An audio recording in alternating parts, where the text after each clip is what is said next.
Salam alaikum wa rahmatullah la Oumma. Nous espérons que vous allez bien. L'information vient de tomber comme un coup près. Les autorités publiques envisagent de modifier la date de permission de l'organisation des cérémonies religieuses à partir du 29 mai et non plus le 2 juin comme cela a été initialement prévu. Cette nouvelle a de quoi nous questionner. En effet, entre le 29 mai et le 2 juin a lieu des fêtes chrétiennes et juives. Pourquoi donc la France a pensé à avancer cette date pour les cultes chrétiens et juifs de quelques jours et non pas les musulmans de 4 jours à peine? Déjà que la date du 11 mai correspond dans le calendrier juif à la date du Lag Baumer, une fête juive rabbinique et sioniste dans lesquelles certains Israéliens paradent en armes pour célébrer leur prétendu courage, vaillance et résistance. Cela fait plus de 2 mois que les mosquées sont fermées, une période durant laquelle les musulmans ont fait preuve d'une exemplarité sans faille, se privant même de la prière du vendredi ou des tarawih à la mosquée pendant le ramadan. Nous avons pendant cette période changé certaines de nos habitudes religieuses et nous avons également fait le deuil de la prière de l'Aïd. Le deuil du prêche de l'office de cette prière et de l'immense joie de se retrouver ensemble et se féliciter.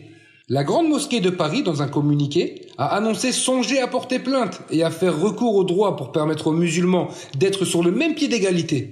Toutefois, une seconde question se pose. Comment réagir face à cette énième polémique en France? Est-ce qu'il faut s'indigner, se révolter ou bien patienter et accuser le coup? Il est bien mieux de réagir avec sagesse et patience. Si on suit ce que l'islam nous demande, alors nous devons repenser notre engagement envers nos organisations religieuses qui travaillent actuellement sur le sujet. Nous devons nous unir, car en tant que musulmans, nous faisons partie d'une seule et même communauté, la Oumma du prophète Mohammed, paix et bénédiction d'Allah sur lui. Nous sommes des frères et sœurs en islam, et notre unité doit être une force pour faire face aux troubles qui touchent la communauté. Et de ce fait, nous devons réfléchir à la place de l'islam dans notre société. Cette situation fait écho dans nos esprits. Dans plusieurs villes de France, le hijab, le port de la barbe, les rites de sacrifice, les prières et d'autres prescriptions religieuses sont souvent stigmatisés et diabolisés à tort, jusqu'à être assimilés à un nom qui ne nous convient pas et dont nous ne cautionnons aucunement les actions. Notre belle religion est une religion de paix, de science et de tolérance envers les autres communautés. Mais sommes-nous en retour respectés et reconnus de manière à part entière?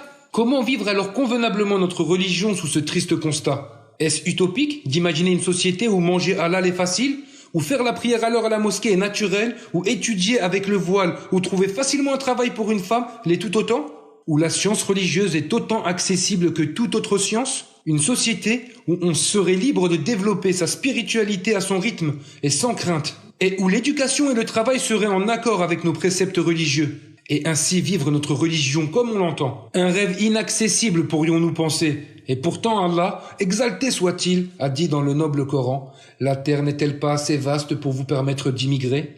Dites-nous en commentaire ce que vous pensez de la situation, bien sûr dans le calme et le respect, et n'hésitez pas à liker la vidéo et à la partager autour de vous, Inch'Allah. Wassalamu alaikum wa rahmatullah.